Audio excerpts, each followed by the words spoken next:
La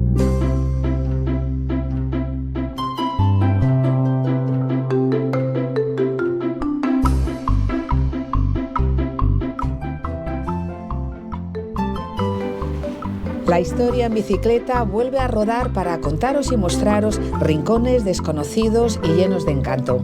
Estrenamos 2026 en la provincia de Guadalajara y lo hacemos sobrevolando el impresionante castillo de Jadraque. Luego, en la localidad de La Toba, veremos una curiosidad, su picota, y conoceremos su iglesia románica. Pedaleando llegamos hasta Medranda, que nos recibe con unas bonitas esculturas de madera. Seguiremos nuestra ruta hasta Pinilla de Jadraque, donde en su iglesia de la Anunciación veremos uno de los capiteles más enigmáticos del arte románico. Después de un trayecto algo accidentado, llegaremos a las románticas ruinas del monasterio de San Salvador, donde finalizaremos nuestra ruta. Y sin más preámbulos, empezamos.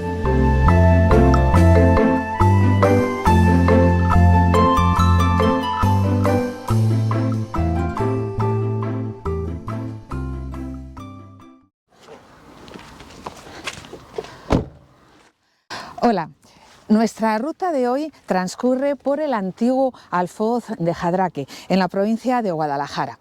Pero nosotros, antes de coger las bicicletas e iniciar el pedaleo, nos hemos parado en este lugar para visitar su imponente castillo.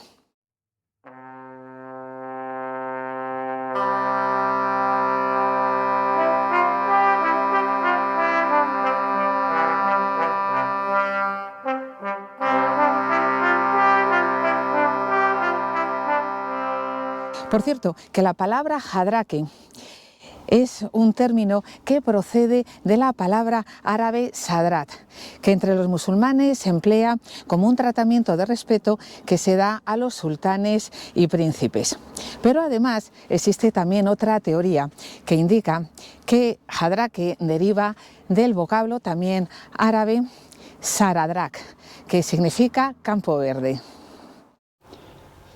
El castillo formaba parte de las numerosas fortificaciones musulmanas que salpicaban la ruta entre Toledo y Zaragoza.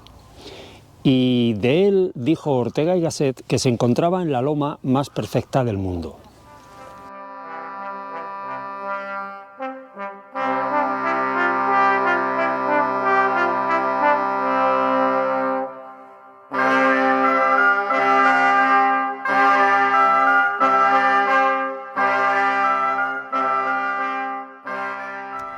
Tras la conquista cristiana de este territorio por parte de Alfonso VI, Jadraque quedó dentro del enorme Alfoz de Atienza, pero en el siglo XV se independizó, constituyendo su propio alfoz con 44 aldeas dependientes. Poco después, Jadraque y su castillo acabaron en manos de la familia de Alonso Carrillo de Acuña, que en 1469 realizó un trueque de este castillo por el castillo de Maqueda, en la provincia de Toledo, cuyo propietario era el cardenal Pedro González de Mendoza, el famoso cardenal Mendoza, que fue precisamente quien reformó el primitivo castillo musulmán y le dio el aspecto que ahora podemos ver, siendo además uno de los últimos castillos-palacio que se levantaron en España. Este castillo recibe el nombre de Castillo del Cid, seguramente porque en él residió uno de los hijos del cardenal Mendoza, que se llamaba Rodrigo Díaz de Vivar y Mendoza, que fue nombrado conde del Cid y posteriormente marqués del Cenete. Y sí, era hijo del cardenal Mendoza, del que ya os hemos hablado, que tenía tanto poder que los reyes católicos y hasta el Papa le hicieron la posibilidad de reconocer a sus hijos bastardos, a los que Isabel la Católica llamaba los pecadillos del cardenal. También hay quien opina que este castillo es el que aparece en el Cantar del Cid, como Castejón que está sobre el Henares, ya que Jadraque antiguamente también se le conocía como Castejón de Abajo y se encuentra sobre el río Henares, mientras que en la actualidad hay un pueblo que se llama Castejón de Henares y está en la vega del río Dulce. Cosas de eruditos. Tras pasar por diversos propietarios El castillo fue abandonado a finales del siglo XIX y en el año 1899 fue comprado por el Ayuntamiento de Jadraque, que inició una labor de reconstrucción muy paciente y eficiente hasta dejarle con el magnífico aspecto que ahora podemos ver.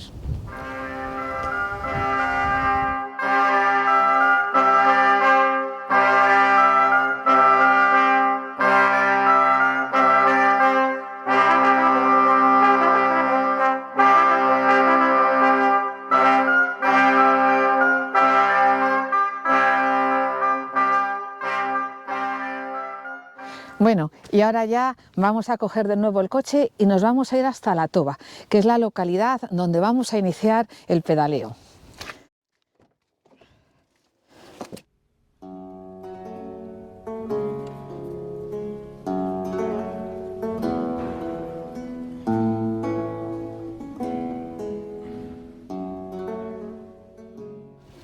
Ya estamos en La Toba y una de las cosas que destaca de esta localidad es su picota, que aunque muy sencilla, aún conserva 4 argollas de hierro que eran donde sujetaban a los reos.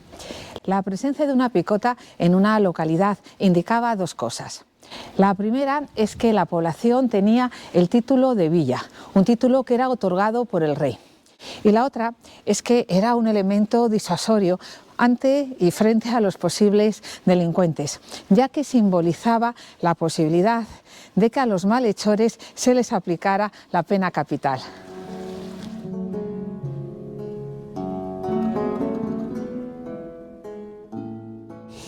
En las picotas no se ajusticiaba a los reos. Aquí cerca hay un lugar llamado Llano de la Horca, que es seguramente donde estaba el patíbulo. Después, al ahorcado, se le cortaba la cabeza o se le colgaba el cuerpo aquí durante un par de días. Eran otras costumbres.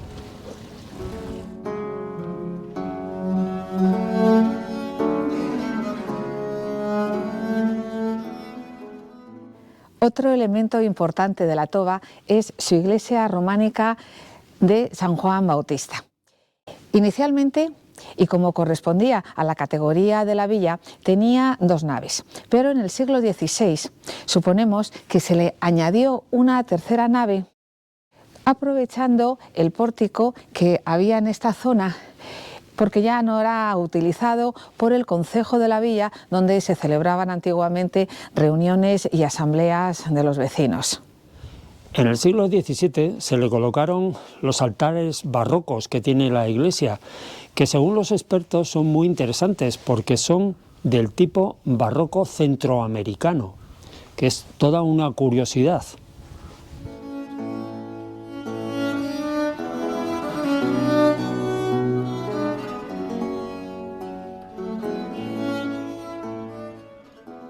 Y ahora ya sí que sí, iniciamos el pedaleo hacia la localidad de Medranda.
Medranda es un caso muy curioso.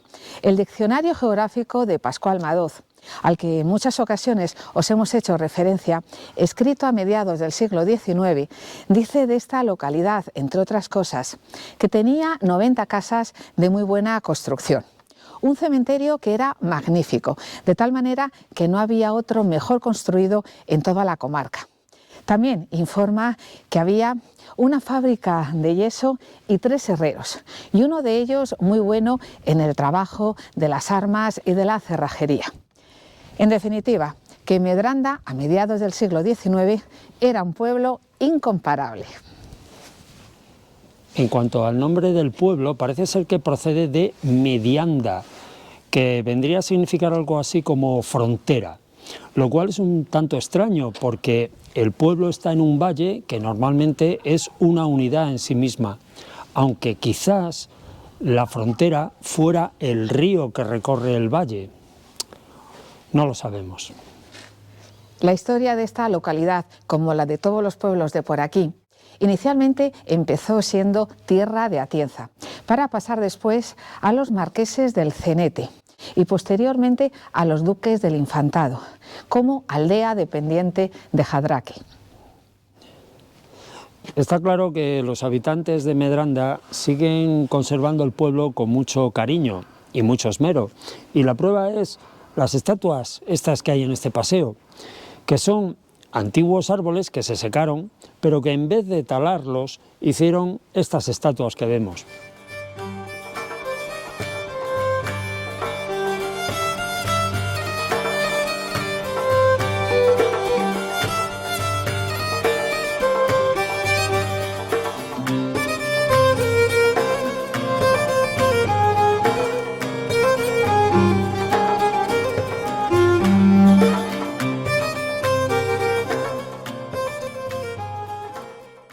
Bueno, y ahora ya vamos a nuestra próxima parada en Pinilla de Jadraque.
En Pinilla de Jadraque nos llama poderosamente la atención su encantadora iglesia románica de la Anunciación.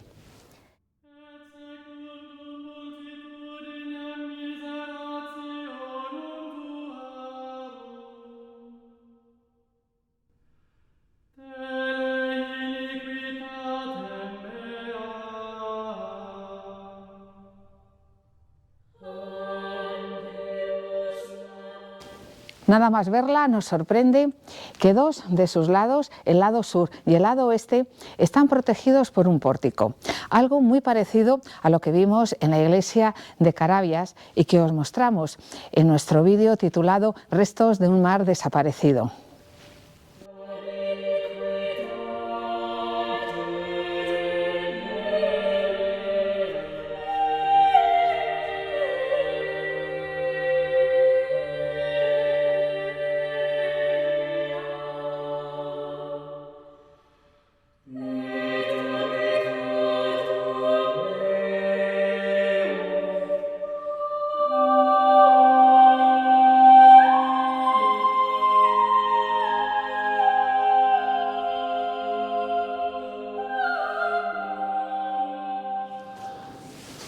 La portada es muy sencilla y elegante. Son 3 arquivoltas lisas de las cuales solamente una en cada lado está apoyada en columnas, que tienen unos capiteles vegetales del estilo de los del lado sur del pórtico.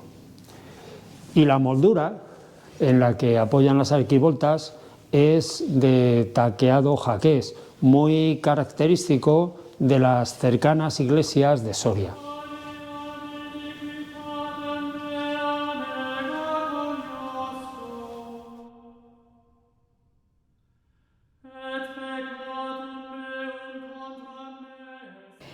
En la parte del pórtico que da al oeste hay 2 capiteles muy interesantes. En uno podemos ver a Cristo en una mandorla acompañado por los 4 evangelistas. En otra de sus caras vemos a Cristo crucificado junto a 2 personajes, uno de ellos parece ser San Pedro.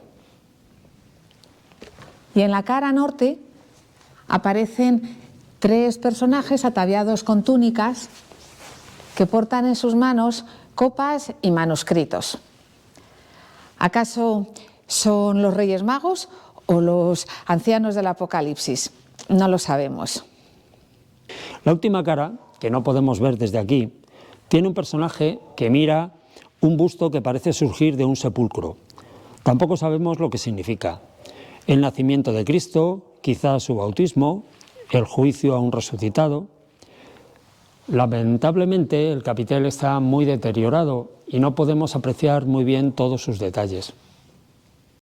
El otro capitel es completamente diferente, ya que se aleja de los textos bíblicos y entra directamente en lo mitológico.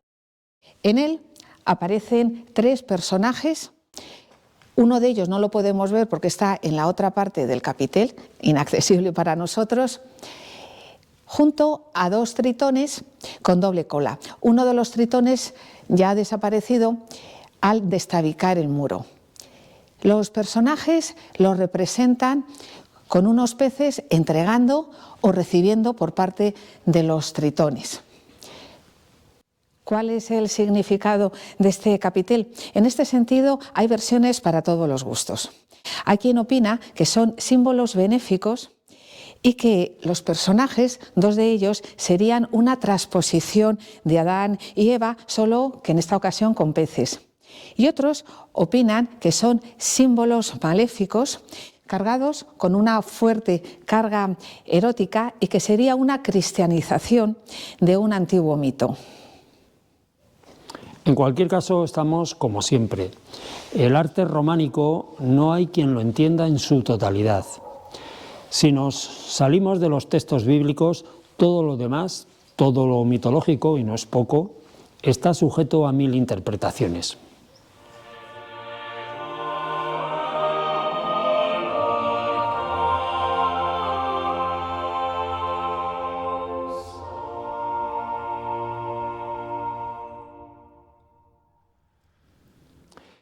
En cualquier caso, y si tenemos en cuenta que eran los propios habitantes del lugar los que sufragaban la talla de las imágenes, estas representasen alguna tradición o algún mito local, que incluso podría tener un pasado hispano-romano.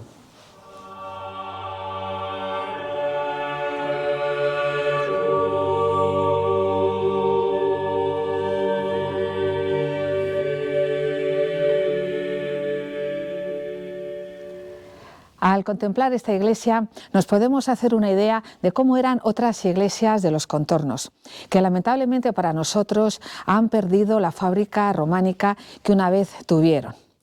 Y desde luego no es descabellado pensar que los campesinos de la Edad Media no eran en absoluto tan ignorantes como siempre nos han hecho creer.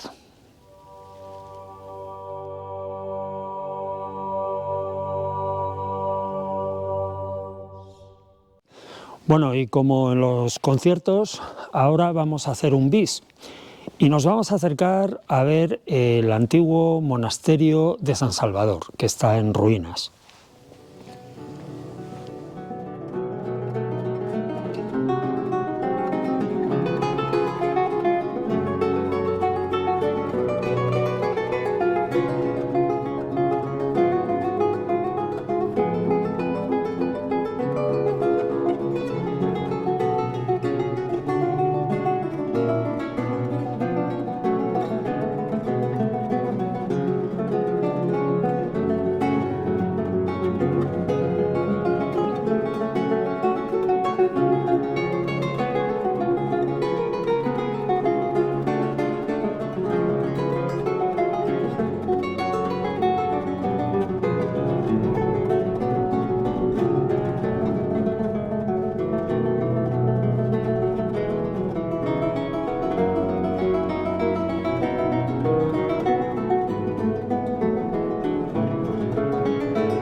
La visita a este lugar podría hacerse bajo el título de Finis Gloriae Mundi, porque estas ruinas que vemos ahora fueron en tiempos un monasterio floreciente.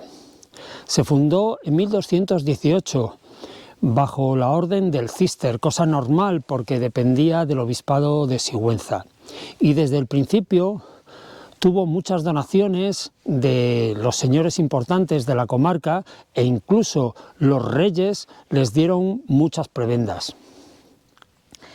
Como, por ejemplo, los obispos de Sigüenza eximieron al monasterio de la obligación de pagar tributos. Por su parte, Fernando III amplió la jurisdicción del monasterio hasta tierras de Burgos y su nieto, Sancho IV, concedió el privilegio al monasterio para que sus ganados pudieran pastar libremente por tierras reales. En tiempos de Alfonso X, las monjas dejaron de ser cistercienses para ser calatravas y tuvo además un noviciado donde acudían las hijas de los señores importantes de la comarca. No obstante, el monasterio entró en decadencia y en 1525 le pidieron permiso a Felipe II para trasladarse a un lugar más acogedor. Finalmente, en 1576, se trasladaron al Monacid de Zorita, por lo que este lugar se abandonó. Como vemos, ya solamente quedan los restos de sus muros. La iglesia está hecha de sillarejo y en la parte exterior vemos que las columnas hacen las veces de contrafuertes, como las hemos visto también en otras iglesias de Molina de Aragón y Albendiego, con la salvedad de que estas están hechas de mampostería y las de las otras localidades de una perfecta sillería. Y en cuanto a los canecillos, como corresponde a un monasterio de monjas, no tiene ninguno decoración, salvo uno que presenta un rostro enigmático.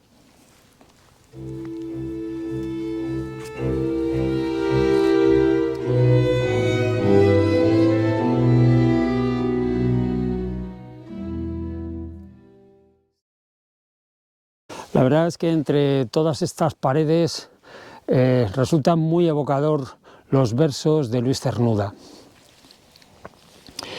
Silencio y soledad nutren la hierba, creciendo oscura y fuerte entre ruinas, mientras la golondrina, con grito enajenado, va por el aire vasto, y bajo el viento las hojas y las ramas tiemblan vagas, como al roce de cuerpos invisibles.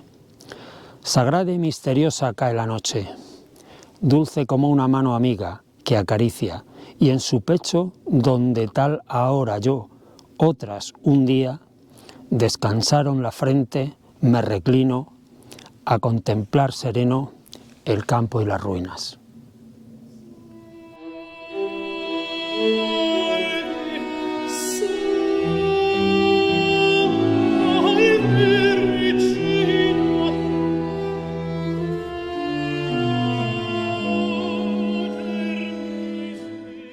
Y entre estas románticas ruinas termina nuestra ruta, que por cierto ha sido la primera de 2026 y aprovechamos para felicitaros a todos el año. Como habéis visto, hemos partido de un orgulloso castillo, hemos pasado por una localidad con una picota súper interesante, hemos visto una iglesia románica también muy interesante y acabamos aquí con los restos humildes de este monasterio. Bueno, y deciros que este vídeo ha sido posible gracias a vosotros, o sea, a los que os habéis suscrito y a los que nos habéis apoyado con vuestros comentarios. Y si aún no te has suscrito, pues ya estás tardando. Suscríbete, dale al botón de me gusta y distribuye el vídeo entre tus amistades. Y ya, nada más, compartiendo aquí el micrófono, nos despedimos hasta la próxima ruta. Un saludo a todos y nos vemos. Hasta la próxima. Adiós.